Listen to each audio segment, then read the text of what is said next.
Alright guys, I know you've been asking me, Eric, what do you mean by a no-car zone in this sustainable community that you guys would be developing? So we're going to discuss that when I return on the Eric McNeil Be Free Show. Black men and white men, Jews and Gentiles, Protestants and Catholics will be able to join hands and sing in the words of the old Negro spiritual, free at last, free at last, thank God Almighty, we are free at last. Hey guys, welcome. You have just tuned into the Eric McNeil Be Free Show, where it's all about being financially independent, responsible for self, enjoying life, and empowering others free. So you guys know that have been following me that we are in the process of developing a sustainable community in Ghana, not too far from where I currently live, right? And the homes in that community will be based on the home I built here, with the whole mindset that it will be a sustainable community that produces its own food. So we are planning a very large organic food forest, and it will also feature like a no-car zone that you've heard me talk about. And you know, there'll be a few other things that it will feature as well. Well, it actually feature a lot of other things, but you know, I've been getting questions about the no-car zone, and people have been asking me, well, how will we, you know, get to our homes? And you know, people have been saying, hey, you know, I'm old, I can't be walking that far, and you know, so some people say, hey, I'm handicapped, and so what is the plan here? So I've been extremely busy. We are actually going to launch the website on February the 26th, and you can go to the website now and you sign the mailing list. It's Migrating Culture Crossing.com, and I'll put the link in the video. But at any rate, on February the 26th is when you can begin purchasing. I was hoping to have some more of the floor plans out, but we've just been so busy trying to get everything ready for that actual date, so I haven't had a chance to really be putting up information, because a lot of it is still changing. So but at any rate, I want to talk about the no-car zone. Okay, I told you early on that my vision with Migrating Culture Crossing was to essentially build, develop the community that I couldn't find. And so, you know, and that meant a community that grew its own food first and foremost, you know, a sustainable community that lived, you know, in a way that was conducive to nature, you know, that I felt was missing about how we live our lives. And so part of that for me is that I just believe that the way in which we currently build homes is not very earth friendly, right? You have all these vehicles, all these cars, and we're building homes and communities almost for vehicles.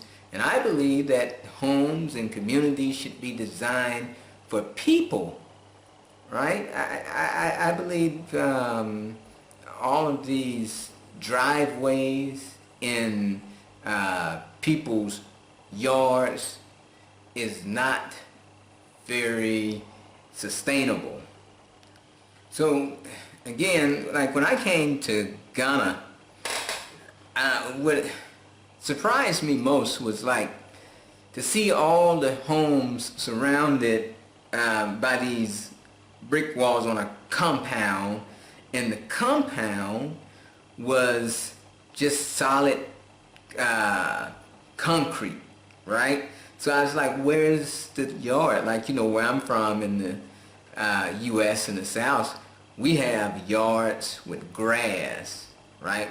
But here, the homes have, the concrete walls around them, and they're just concrete.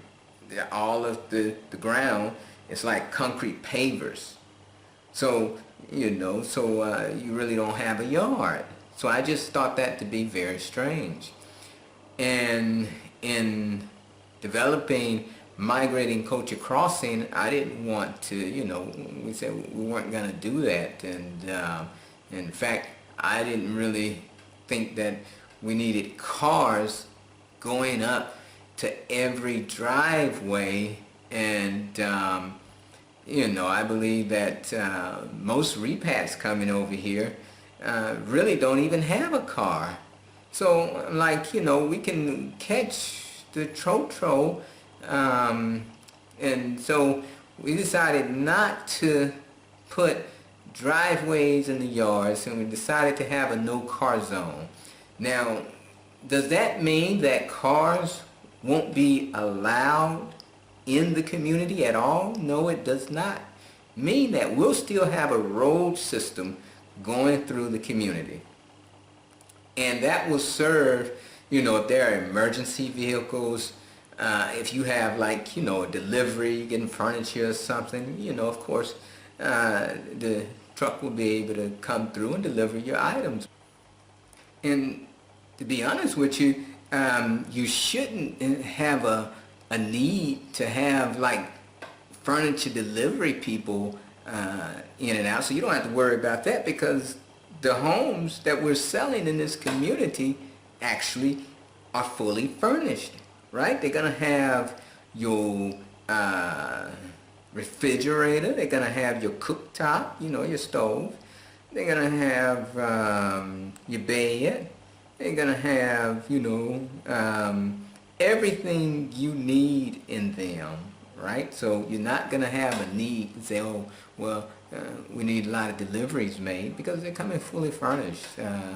And when you purchase them, no, you can't purchase it without the furniture. It's coming fully furnished, right? So at any rate, because this is not only a sustainable community that we're building, but it's a sustainable community and resort, right? So we expect to have people who are coming to stay, and people will purchase homes in this community as investment properties, and they will, if they want to rent them, then we will actually rent them out like an Airbnb. We'll do something like an Airbnb for them and manage those properties. So if you purchase a property, you're overseas, and we'll manage that property for you and do like a profit split.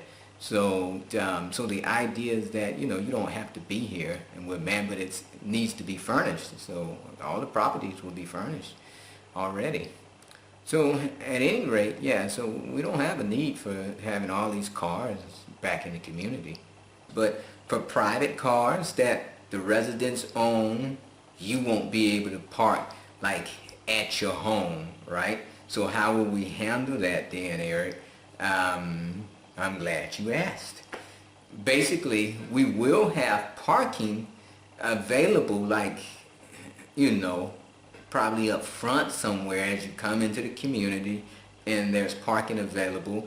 It'll still be like within the gates, so that you don't have to worry about, your car vandalism and things like that. So if you do have a car, you better park it up there, but as you go toward the back, the community, you won't be able to drive your car back there. You won't, your guests won't be able to drive their cars back there and, park on the street and things like that.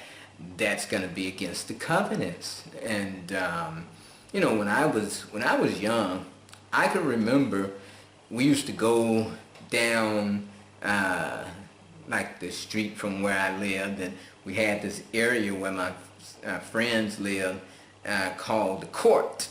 And the Court was, it's just like an area off the road where we would go and play, and you didn't have to worry about some cars running you over and things like that. But nowadays, with all these vehicles and people driving crazy, they come mowing right through the neighborhood, it'll run over your child and they be gone, so I wanted to just get back to a simple life, just almost back to basics. Like I told you earlier, I said earlier on one of the videos that when we're designing Migrating Culture Crossing, we're almost just looking at how a village is designed. The village close by me, they don't have no roadways in their village, and they're able to survive just fine. And it's just a simple way of life. So we're just creating kind of an upgraded village, if you will. Like, we'll have roadways, but you won't be driving no car through the community. Okay, so that is out. So you say, well, Eric, what about motorcycles? Motos, as they call them here in Ghana. Well, no. Won't be driving no motos to your home. Motos, motorcycles, whatever the case may be, private vehicles are not allowed to be driven up to your home. There is no driveway, and there's a parking area that will be built in a common area. Plain and simple. So you ask, you want to know, how will you get where you have to walk everywhere? No, you'll be able to take a shuttle. We'll have shuttle that, will take you from the front to your home. You can take the shuttle. And those shuttles that we use will be electric vehicles, right? We'll have electric vehicles to shuttle you from home up to the front, so now you're wondering, well, how much will this cost us? We don't know yet.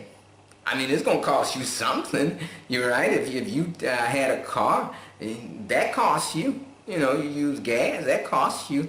So, but it won't be nothing that would be, expensive. It has a cost. It won't be like this major profit center for us to have a shuttle back there.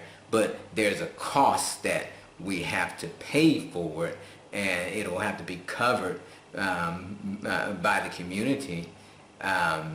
So that is basically what we plan on in this community, is that there will be a no car zone, but you have parking up front. So if you feel that you need a vehicle, then by all means, you'll have a place to park it. But yeah, there will be a little distance probably from your house to the front of the community, and as the community grows, that distance will become greater and greater for some people. But at the end of the day, there will be a shuttle that will, and you'll have walkways and bicycle paths. So, but it's creating a community that people can enjoy. You won't have all that pollution. You won't have all that noise. People coming by with the car and the radio blasting as high as they can blast it, and pollution coming out. And especially over here, boy, it's like nobody really take care of their cars over here. In the States, you get fined for certain things that are wrong with your car. How they hit us up, and you have to take it and get checked every year and things like that. Ain't nothing like that over here, boy. So you can see anything driving on the road here. I'm telling you right now. So so we're not gonna allow that back there. That is an eyesore to me. for one, and then, you know, again, the pollution that it causes. And yeah, so at any rate, I just wanted to come on and talk about that briefly, and hopefully you guys have had a chance to go out there, sign up for our newsletter, and you know, hopefully if you're interested in the community, then on February the 26th, we want you to be ready to log in and see what we're doing. We believe that this community will be unlike anything that you've seen previously in any previous community, and we hope that others will catch on and duplicate what we're doing. I believe that, like for instance, the no-car zone, I believe it's the way of the future. I believe that you're going to see many other communities and neighborhoods and towns start to implement a similar system, because a lot of what we're doing is just not sustainable, guys. It's just not. You know, so if you want a decent lifestyle, you want your surroundings, you know, to not be filled with all this pollution, then something has to give, you know. And I'm willing to do away with cars at every corner, you know, all around me and things like that, you know. And I believe that neighborhoods should be designed for people, not vehicles. All right, so at any rate, if you haven't already done so, go ahead, hit that subscribe button, like, share, comment, let me know what you think. You like it, you dislike it, you hate it, you know, give it to me. And also you can follow me on Facebook at facebook.com/Eric McNeil is free. And as always, hoorah, ahuru, now be free.